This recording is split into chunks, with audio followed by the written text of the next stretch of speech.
For sports news, two Filipino basketball players in the Japan V-League goes on separate ways for 2024 to 2025 games. Details of the sports news on Mia Layagin's report.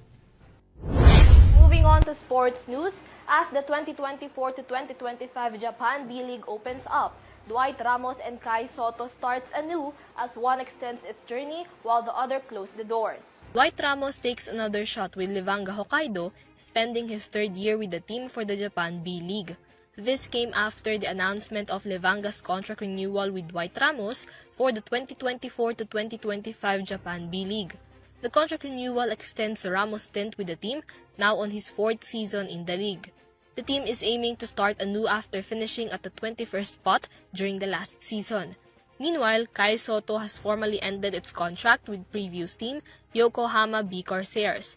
After 34 games with Yokohama, the team said that the loan period for Soto's contract has expired, leading to formally ending their deal. And that's it for sports news.